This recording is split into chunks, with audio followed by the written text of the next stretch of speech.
Assalamualaikum warahmatullahi wabarakatuh. Hai teman-teman semua, sebelumnya izinkan saya untuk memperkenalkan diri. Nama saya adalah Nur Nurhayati. Di sini pembahasan yang akan saya sampaikan kepada teman-teman adalah mengenai asupan zat gizi mikro pada lansia ya. Dan pokok pembahasan yang kita bahas itu sebenarnya cuma ada 3, asupan vitamin, asupan mineral, serta asupan suplemen gizi. Langsung saja kita ke pembahasan yang pertama mengenai asupan vitamin. Ada beberapa jenis vitamin yang bisa menunjang kebugaran pada lanjut usia dan mempunyai dampak anti penuaan. Di antaranya adalah beta karotin yang merupakan provitamin A ya, kemudian B6, B12, asam folat, vitamin C, D, dan juga vitamin E. Meskipun tampak sehat, kekurangan vitamin dan juga mineral ini tetap saja bisa berlangsung pada lansia. Beberapa penelitian telah membuktikan bahwa telah terjadi defisiensi vitamin B6, kemudian B12, asam folat, dan vitamin D. Beberapa jenis vitamin yang bermanfaat bagi sistem imunitas dan mencegah timbulnya radikal bebas pada lansia itu ada vitamin A, B6, B12, asam folat, vitamin C, dan juga vitamin D. Yang pertama, vitamin A. Vitamin A ini selain berfungsi di dalam imunitas tubuh dan juga penglihatan, ternyata pada lansia vitamin A memiliki fungsi untuk melawan radikal bebas yang bisa menyebabkan penuaan. Vitamin itu merupakan antioksidan alami yang dapat meminimalkan efek radikal bebas. Nah, fungsi vitamin A juga untuk memelihara kesehatan kulit dan mencegah timbulnya penyakit kanker dan juga jantung koroner. Di dalam vitamin A itu terkandung provitamin A yang terdapat pada beta karotin. Nah, beta karotin ini berfungsi melawan radikal bebas penyebab proses penuaan. Manfaat yang telah teruji itu menghambat pertumbuhan sel kanker, kemudian mencegah penyumbatan arteri, menurunkan resiko terserang stroke, merangsang fungsi kekebalan tubuh, dan juga mencegah katarak ya. Nah, bahan makanan sumber vitamin A itu bisa dari unggas, daging, hati, telur, dan lain sebagainya yang sudah saya sebutkan di sini. Buah-buahan berwarna merah, kekuningan, sayuran hijau itu merupakan sumber provitamin A atau karotenoid ya. Nah, angka kecukupan pria itu lebih tinggi dibandingkan dengan wanita. Angka kecukupan gizi vitamin A berdasarkan Widya Karta Nasional Pangan dan Gizi atau WNPG tahun 2004 pada lansia berusia 50 ke atas ya, itu sebesar 600 RE, sementara untuk lansia wanitanya 500 RE. Kekurangan vitamin A itu menyebabkan penyakit pernapasan dan peredaran darah, penurunan elastisitas kulit, penglihatan makin berkurang, kemudian respon kekebalan tubuhnya menurun, perkembangan mentalnya terhambat, dan juga terjadi seroftalmia. Apabila lansia kelebihan vitamin A itu bisa menyebabkan toksisitas, dan biasanya memang untuk kelebihan vitamin A ini jarang terjadi pada usia lanjut ya. Kemudian, vitamin B itu memiliki fungsi sebagai koenzim dalam berbagai reaksi kimia, seperti pembentukan energi dan juga pemeliharaan sel-sel dan jaringan tubuh. Jenis vitamin B penting dikonsumsi lansia, antara lain adalah vitamin B6, kemudian vitamin B12, dan asam folat. Nah, kita bahas satu persatu. Yang pertama vitamin B6. Secara umum fungsi vitamin B6 pada lansia itu yang pertama adalah menyehatkan pembuluh-pembuluh darah, memperbaiki fungsi otak, dan juga meningkatkan respon imunitas tubuh dan fungsi kognitif. Angka kecukupan gizi untuk lansia pria itu 1,7 mikrogram dan lansia wanita itu 1,5 mikrogram per hari ya. Sumber makanan yang mengandung vitamin B6 bisa didapatkan dari serealia, kacang polong, kacang-kacangan, alpukat, dan buah seperti pisang. Dari hewaninya mungkin daging. Kemudian kekurangan vitamin B6 itu akan menyebabkan lansia itu lemah, kesulitan berjalan ya. Lalu untuk vitamin B12, fungsinya pada lansia ini adalah meningkatkan kemampuan daya ingat dan juga mengurangi kadar homosistein yang bisa meningkatkan resiko terkena penyakit degeneratif. Angka kecukupan gizi untuk vitamin B12 ini pada lansia pria itu sama ya dengan lansia wanita, yaitu 2,4 mikrogram per harinya. Sumber makanan yang mengandung vitamin B12 bisa didapatkan dari lebih banyak dari hewani ya, seperti telur, daging, unggas, susu, karang, dan produk olahan susu gitu. Dan dari nabatinya seperti tempe ya. Kekurangan vitamin B12 itu bisa menyebabkan anemia megaloblatik, kemudian hilangnya fungsi saraf rasa di perifer, dan kekurangan vitamin B12 ini jarang terjadi pada lansia. Dan untuk kelebihan vitamin B12 itu belum ditemukan ya. Asam folat. Fungsi asam folat pada lansia itu adalah meningkatkan kemampuan daya ingat, akan mencegah pikun dan demensia. Sangat penting dalam sistem otak dan saraf, kemudian sistem imunitas tubuh, dan bersama vitamin B12 ia membentuk sel darah merah. Kemudian mengurangi resiko terkena kanker usus. Angka kecukupan gizi asam folat berdasarkan Widyakarta atau NPG tahun 2004. Nah, lansia wanita ataupun pria itu sama ya, 400 mikrogram per harinya. Sumber makanan yang mengandung asam folat bisa didapatkan dari daging, buah seperti sayuran, kacang-kacangan, kemudian kacang tanah, kacang mete, kenari, biji-bijian, serta produk sereal biji-bijian utuh ya. Kekurangan vitamin asam folat kalau misalnya terjadi pada lansia, apa sih yang akan terjadi? Lansia itu akan mengalami anemia, bisa leukopenia, dermatitis, lemah, dan depresi. Nah, kelebihannya itu belum ditemukan. Yang berikutnya ada vitamin C, teman-teman.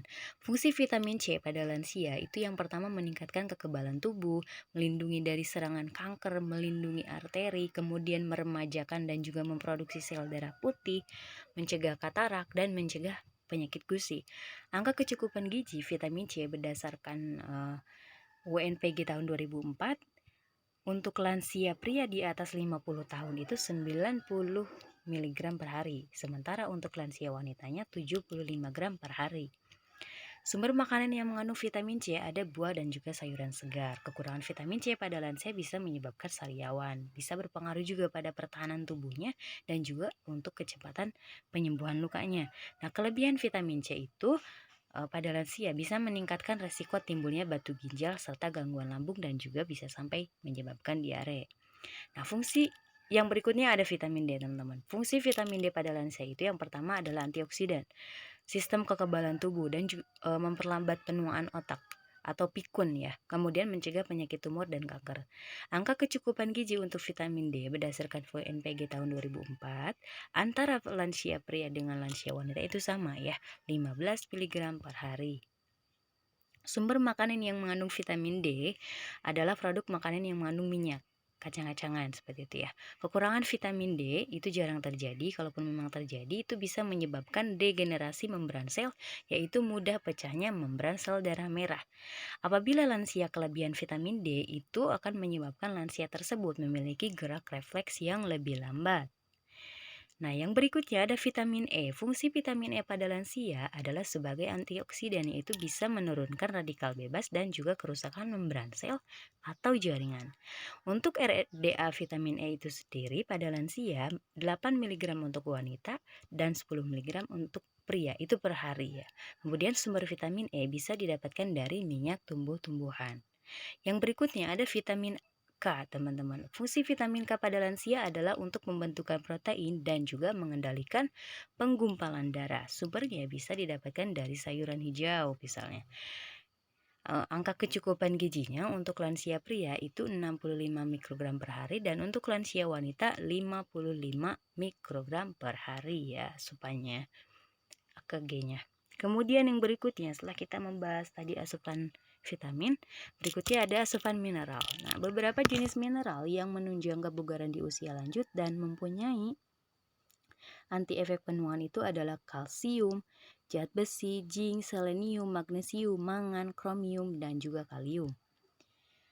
Secara umum itu mineral mempunyai 3 fungsi dalam tubuh. Yang pertama adalah sebagai kofaktor dalam berbagai reaksi metabolik, kemudian bagian dari senyawa yang mengandung zat organik ya, seperti enzim, hormon, dan unsur tertentu di dalam darah, kemudian sebagai ion yang memungkinkan pergerakan zat melintasi membran sel dan pergerakan otot.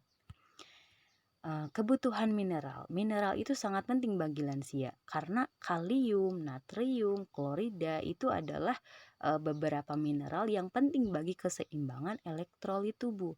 Mineral itu mempunyai efek antioksidan untuk lansia, jadi melawan kerusakan akibat radikal bebas dari dalam tubuh, serta untuk mengurangi pengaruh penuaan karena radikal bebas pada sel.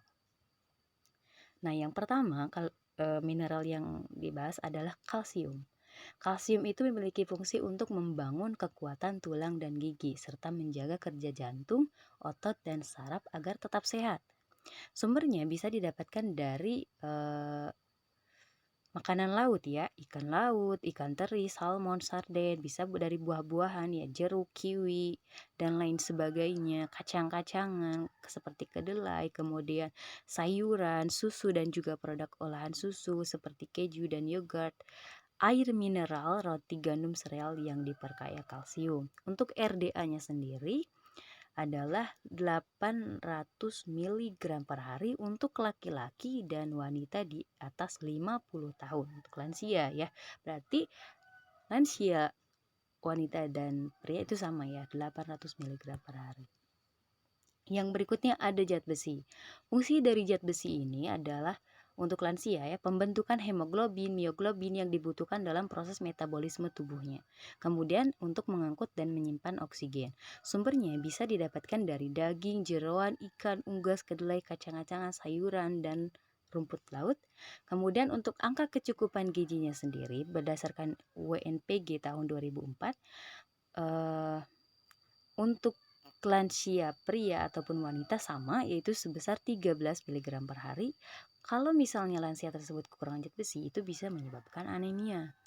Yang berikutnya adalah selenium. Selenium itu fungsinya adalah sebagai antioksidan ya, yang berpengaruh pada proses penuaan, kemudian menjaga elastisitas jaringan tubuh, menurunkan resiko terserang penyakit jantung, dan juga penurunan kekebalan tubuh. Sumbernya bisa didapatkan dari daging, ikan, telur, jeroan, dan kerang serta biji-bijian ya. Untuk angka kecukupan gizi selenium berdasarkan Widyakarta Nasional Pangan Gizi atau NPG tahun 2004, bahwa kalau lansia pria dan wanita itu sama kebutuhan angka kecukupan gizi seleniumnya, yaitu 30 mikrogram per hari. Kekurangan selenium. Kalau misalnya lansia kekurangan selenium itu bisa menimbulkan penyakit kesan. Itu biasanya banyak terjadi di Cina. Kemudian untuk apa yang terjadi kalau misalnya lansia kelebihan selenium, tentunya akan mengalami selenosis atau keracunan selenium. Yang berikutnya ada zinc. Fungsi zinc itu adalah untuk melawan infeksi, memperbaiki jaringan tubuh, mengembalikan fungsi kekebalan, dan juga melawan radikal bebas. Sumbernya bisa didapatkan dari ikan, kerang, daging, dan serealia.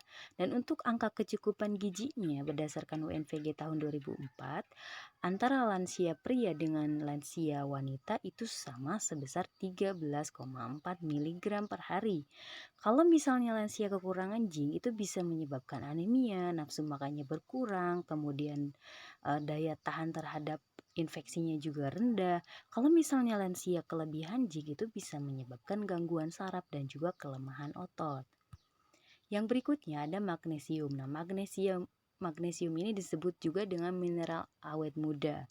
Fungsinya adalah untuk memperkuat tulang, melawan radikal bebas, menyehatkan jantung, menurunkan tekanan darah, dan juga mencegah diabetes. Sumbernya bisa dari sayuran, sumber laut, ya, kemudian kacang-kacangan, daging, dan juga air minum. Untuk angka kecukupan gizinya sendiri berdasarkan UNVG tahun 2004, lansia pria dengan lansia wanita beda ya. Lansia pria itu 300 mg per hari, untuk lansia wanita 270 mg per hari. Kekurangan magnesium itu bisa menyebabkan deposit kalsium menjadi tidak normal dan menyebabkan batu ginjal, denyut jantung menjadi tidak beraturan, kemudian sulit tidur, kram kaki, bahkan sampai gemetaran. Yang berikutnya ada fosfor. Fosfor itu fungsinya adalah memelihara pH, mengatur pelepasan energi selama pembakaran lemak dan juga protein. Sumbernya bisa dari daging, ikan, unggas, realia. Kemudian untuk angka kecukupan gizi fosfor pada lansia pria 600 mg per hari, sama ya dengan lansia wanita. Yang berikutnya adalah asupan suplemen gizi, teman-teman. Suplemen yang dianjurkan untuk dikonsumsi lansia itu adalah suplemen yang mengandung zat gizi. Bisa zat gizi vitamin D, B6, asam folat, dan lain sebagainya. Selain itu juga terdapat suplemen dengan komposisi antioksidan seperti beta karotin, vitamin C, vitamin E, selenium ya. Nah, latar belakangnya kenapa sih sebetulnya lansia itu diperbolehkan untuk mengkonsumsi suplemen? Lansia itu mengalami perubahan nafsu makan. Karena kenapa? Akibat penurunan fungsi daripada pencernaannya. Akibatnya zat-zat gizi itu berkurang. Berkurang maksudnya ia berkurang dikonsumsi oleh si lansia tersebut, sehingga kemungkinan besar kebutuhan vitamin dan juga mineral itu dari makanan itu tidak akan mencukupi. Nah, untuk lansia akhirnya perlu konsultasi dengan dokter ya mengenai suplemen ini karena pemberian suplemen itu harus diperhatikan. Dosis yang tinggi itu bisa membahayakan bagi lansia dan karena metabolisme dan ekskresi lansia itu lebih lambat. Gitu. Nah, suplemen yang mengandung zat gizi itu umumnya berfungsi sebagai antioksidan yang bisa menghambat kerusakan membran sel yang disebabkan karena oksidator. Nah, konsumsi suplemen bagi lansia itu dianjurkan untuk satu buah atau satu tablet ya per harinya. Hal-hal apa sih yang perlu diperhatikan ketika lansia harus mengkonsumsi suplemen ya? Yang pertama, asupan zat gizi suplemen itu tidak boleh melebihi 100% dari angka kecukupan yang dianjurkan. Kemudian yang kedua, menggunakan suplemen dengan dosis yang dianjurkan dokter atau ahli gizi ya. Jadi tidak boleh sembarangan. Kemudian yang ketiga, harus memperhatikan tanggal kadaluarsa pada label kemasan karena tidak menutup kemungkinan suplemen itu pasti ada tanggal kadaluarsanya. Seperti itu ya. Nah, jadi kesimpulannya, penuaan itu akan terjadi pada semua orang, tapi bisa berlaku metabolismenya pada setiap individu. Stres yang dialami sepanjang hari dan juga perilaku tidak sehat itu sangat mempengaruhi juga kesehatan tubuh. Tekanan yang dihadapi baik berupa tekanan fisik seperti alkohol dan sebagainya itu bisa menyebabkan tubuh memberikan respon. Zat gizi mikro seperti vitamin dan juga mineral serta kebutuhan suplemen itu menjadi penting peranannya pada lansia. Kebutuhan zat gizi mikro pada lansia berbeda dengan kelompok usia lainnya. Dalam hal ini, asupan zat gizi mikro seperti vitamin dan mineral serta asupan suplemen pada lansia berfungsi untuk mempertahankan kondisi lansia agar tetap sehat dan kualitas kesehatannya tetap terjaga. Jenis vitamin yang bermanfaat bagi sistem imunitas tubuh dan juga mencegah timbulnya radikal bebas pada lansia diantaranya ada vitamin A, B6, B12, asam folat, vitamin C, dan vitamin E. Dan beberapa jenis mineral yang menunjang kebugaran di usia lanjut dan mempunyai efek anti penuaan di antaranya ada kalsium, zat besi, zinc, selenium, magnesium, mangan, kromium, dan kalium. Suplemen yang dianjurkan untuk dikonsumsi oleh lansia adalah suplemen yang mengandung zat gizi. Misalnya vitamin D, B6, asam folat, kalsium, dan zinc. Selain itu, terdapat suplemen dengan komposisi antioksidan. Beta-karotin, likopen, vitamin C, vitamin E, dan juga selenium. Suplemen yang mengandung zat gizi umumnya berfungsi sebagai antioksidan yang bisa menghambat kerusakan membran sel yang disebabkan karena oksidator. Konsumsi suplemen bagi lansia dianjurkan satu buah atau satu tablet per hari. Seperti itu teman-teman ya, yang bisa saya sampaikan. Mudah-mudahan teman-teman tidak puas dengan apa yang saya sampaikan hari ini supaya teman-teman bisa mencari lebih jauh lagi tentang materi ini ya. Terima kasih atas perhatiannya. Barangkali teman-teman ada yang ingin ditanyakan, silahkan. Saya tutup. Wassalamualaikum warahmatullahi wabarakatuh.